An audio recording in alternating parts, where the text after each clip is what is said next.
अरे आज तो अव्वल सर के इंग्लिश कोर्स का पहला दिन है। मम्मी जल्दी से चाय दे दो, मैं 2 मिनट और सो जाता हूँ। हेलो, मैं हूँ अव्वल। अव्वल सर, आप मेरे घर पर? ये लो रजिस्टर और पेन, चलो शुरू करते हैं पहला लेसन।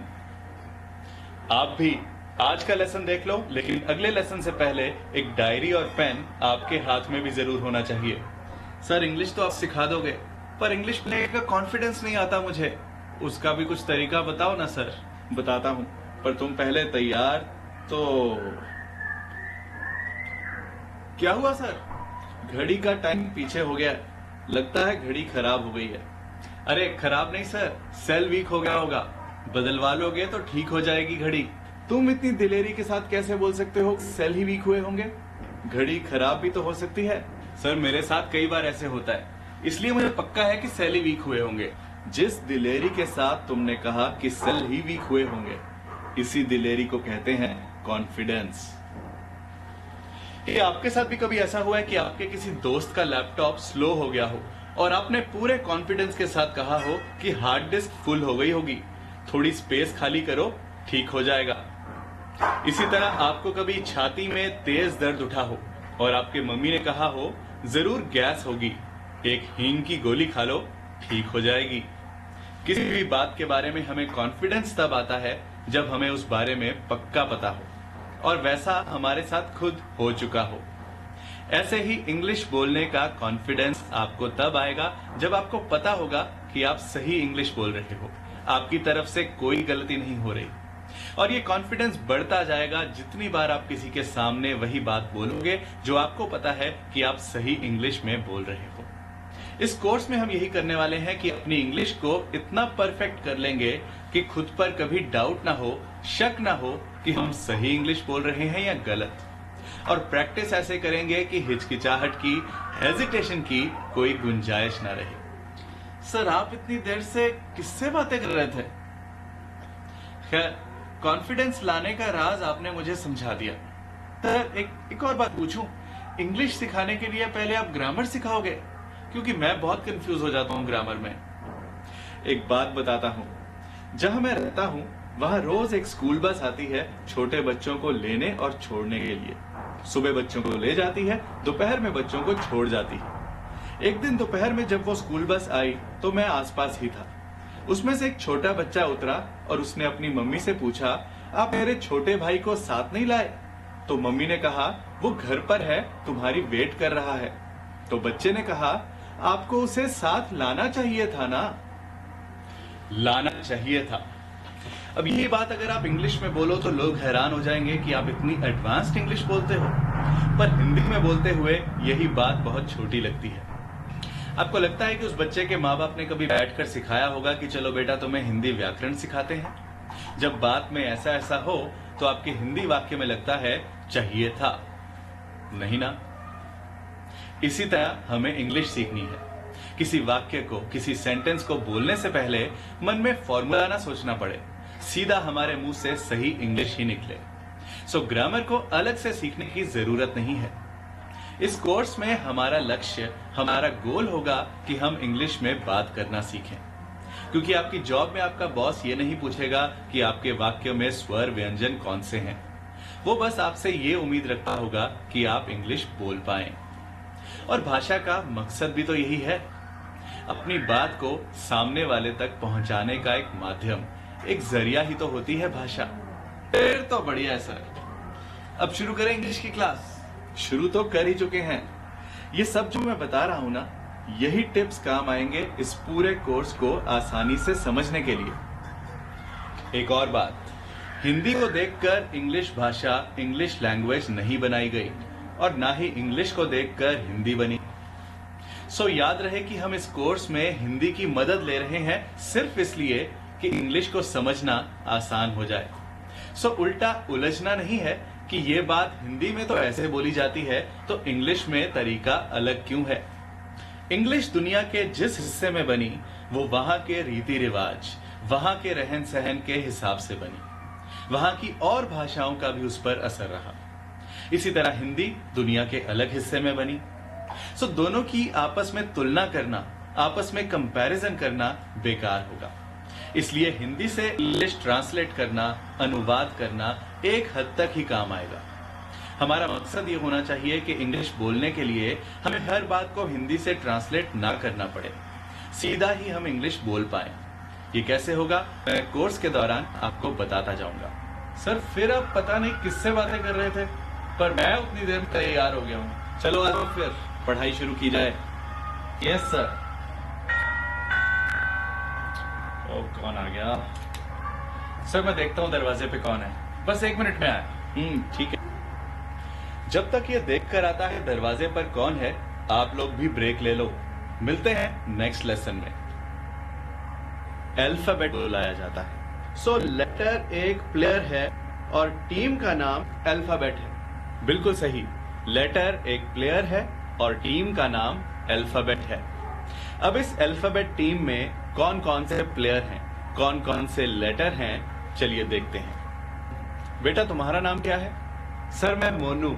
मोनू, मैं लेटर का नाम बताऊंगा, तुम उसकी आवाज बताना और आप साथ साथ डायरी में लिखकर प्रैक्टिस करना। इंग्लिश में हर लेटर को लिखने के 2 तरीके हैं। एक तरीके को कैपिटल बोलते हैं और दूसरे तरीके को स्मॉल। कैपिटल कब इस्तेमाल करना है और स्मॉल कब, ये मैं आपको आगे बताऊंगा, पर फिलहाल ये दोनों तरीके सीखना जरूरी है। मोनू तैयार हो? जी सर। मेरे साथ आप भी अपने रजिस्टर या डायरी पर लिखो और जोर से बोलो। कैपिटल ए, स्मॉल ए। ए की आवाज अ। इस लेटर की खुद की आवाज तो अ है, पर जब किसी शब्द में, किसी वर्ड में, जब ये किसी दूसरे लेटर से मिलता है तो इसकी आवाज कभी अ, कभी ए, कभी ए निकल सकती है। जैसे कि ए से एप्पल। कौन से वर्ड में कैसी आवाज निकलती है ये हम आगे देखेंगे। अगला लेटर है B, capital B, small B. ब, बी से BMW, capital C, small C. क, कैफे कॉफी डे। कुछ वर्ड ऐसे भी होते हैं जिनमें सी की आवाज स निकलती है। स, जैसे कि सिगरेट। नहाने का साबुन Cinthol, capital D, small D.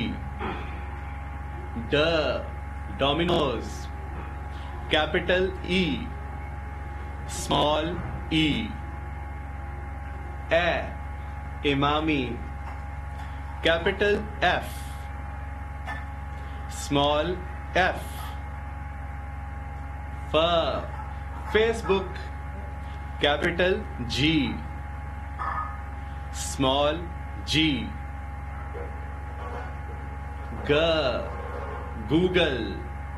कुछ वर्ड्स इंग्लिश में ऐसे हैं जिनमें जी की आवाज ग के बजाय ज है, जैसे कि जेम्स, जेल वगैरह। Capital H, small H. ह, Himalaya, capital I, small I. ई, Instagram, capital J, small J. ज, Jack and Jones, capital K, small K. क, Kingfisher, capital L, small L. ल, Limca, capital M, small M. म, Microsoft, capital N, small N. न, Netflix, capital O, small O. ओ, Oppo, capital P, small P. प, Pepsi, capital Q, small Q. क, Quikr, capital R, small R. र, Red Bull, capital S, small S. Starbucks, capital T, small T. TikTok, capital U, small U. Uber, capital V, small V. Vivo, capital W, small W. V और W की आवाज में फर्क यह है कि we की आवाज होंठों को दांतों से मिलाकर निकलेगी, वह। और डब्ल्यू की आवाज होंठों को गोल करके बोलने से निकलेगी, वह। वी वह, डब्ल्यू वह। WhatsApp, capital x, small x. X से Xiaomi एक चाइनीज कंपनी है, इसलिए उनकी लैंग्वेज में इसे Xiaomi बोला जाता है, पर इंग्लिश में एक्स की आवाज ज्यादातर होती है। Capital Y, small Y. Yatra, capital Z, small Z. Zara. बहुत अच्छे, बस ध्यान रहे कि ये जेड है, जेड नहीं बोलना। ये आवाज ज की है, ज की नहीं। जेड। अमेरिकन लोग जेड को जी बोलते हैं और वहीं से आया चैनल का नाम जी टीवी। ये थे इंग्लिश अल्फाबेट के 26 लेटर। अगर ये आपने पहली बार सीखे हैं तो इस लेसन को एक बार फिर से देखना और फिर से साथ साथ लिखना और फिर से साथ साथ बोलना। इनमें से कुछ लेटर ऐसे हैं जिन्हें अगर आपस में जोड़ दिया जाए, साथ में रख दिया जाए तो एक अलग आवाज निकलती है। वो आवाज कौन सी है, वो लेटर कौन से हैं, मैं आपको बताने वाला हूं। पर अभी सिर्फ आपकी नॉलेज के लिए बता रहा हूं, इन्हें याद रखना जरूरी नहीं है, बस पता होना चाहिए कि ऐसा होता है। जैसे जैसे हम इंग्लिश सीखते जाएंगे आपको ये चीजें अपने आप याद होती जाएंगी, आपके मन में बैठती जाएंगी। सी और एच जब साथ में हो तो च की आवाज निकलेगी, च। जैसे कि चैट यानी बातें करना, टॉर्च यानी लाइट। इक्का दुक्का जगह पर जब सी और एच साथ में हो भी तब भी सिर्फ क की आवाज निकलती है, जैसे कि केमिस्ट, क्राइस्ट। टी और एच जब साथ में हो तो थ की आवाज बनती है, थ। Thank you, Thums Up. जब टी, एच और ई साथ में हो तो द की आवाज बनती है, द। ब्रीथ यानी सांस लेना। जब टी, एच और वाई एक साथ हो तो दी की आवाज बनती है, दी। खासकर जब ये वर्ड के आखिर में हो, हेल्दी सेहतमंद, वेल्दी धनी दौलतमंद, वर्दी हकदार। टी आई ओ एन जब ये एक साथ हो तो शन की आवाज निकलती है, शन। नेशन राष्ट्र, ट्यूशन पढ़ाई, ऑप्शन विकल्प रास्ता। एस आई ओ एन जब ये एक साथ हो तब भी शन की आवाज निकलती है, मैंशन यानी हवेली, टेंशन यानी तनाव। कई बार वर्ड के बीच में टी और यू जब साथ में हो तो च की आवाज बनती है, च। नेचर कुदरत, प्रकृति, फॉर्च्यून नसीब।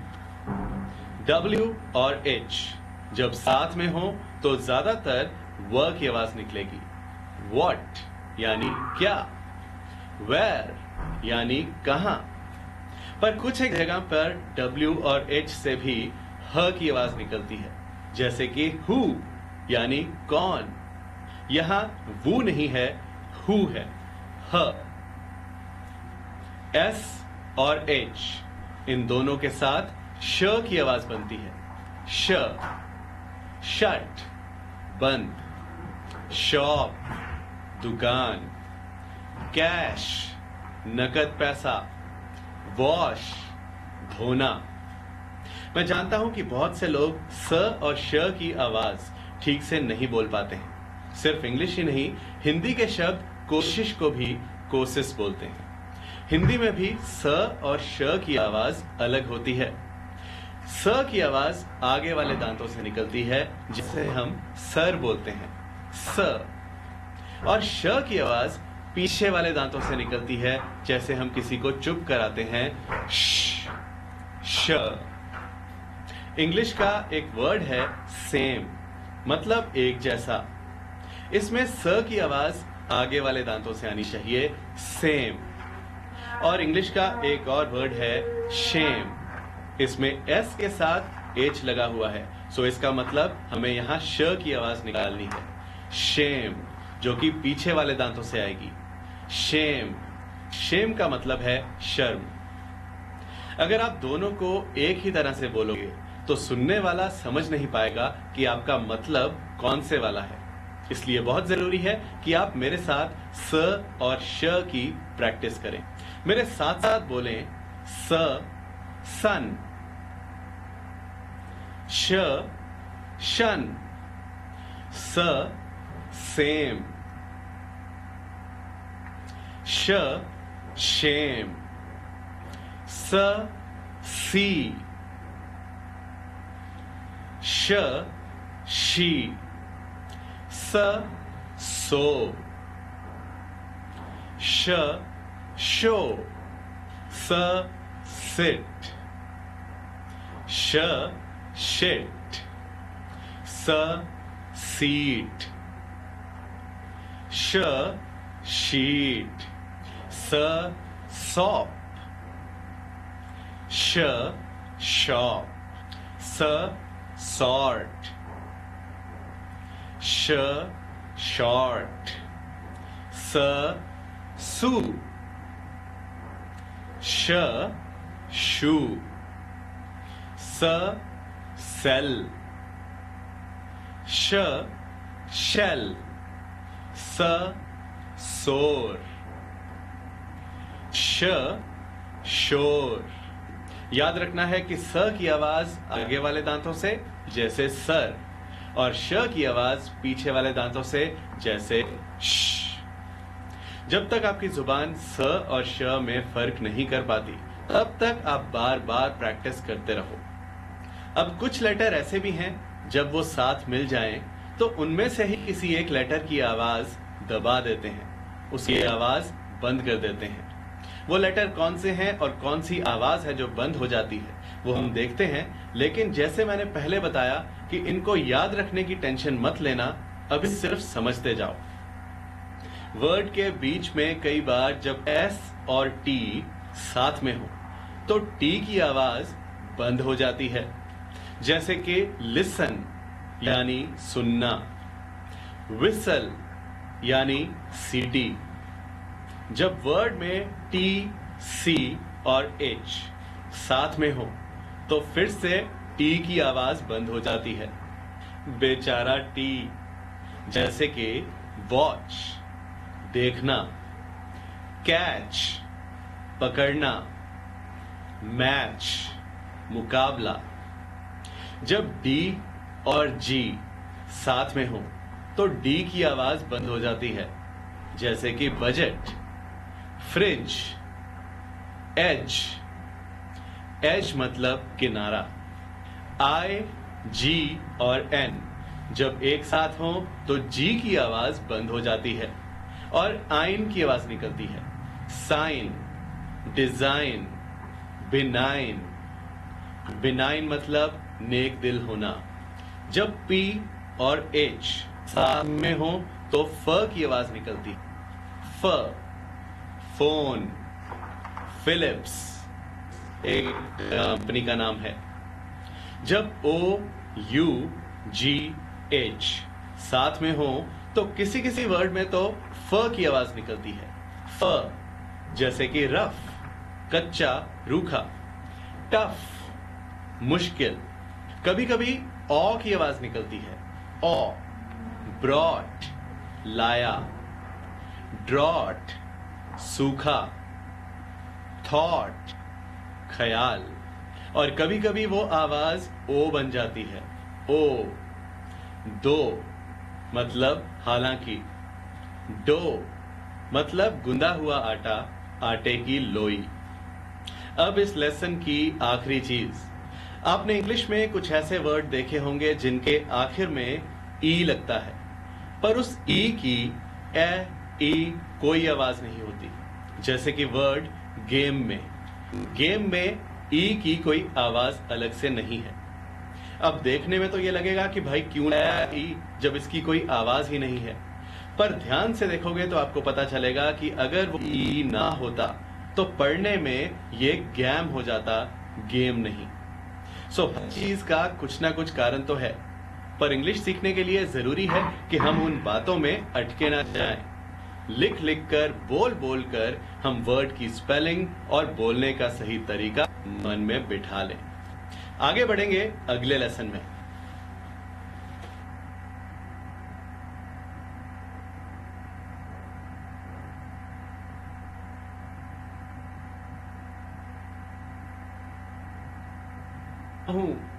I am tired. मैं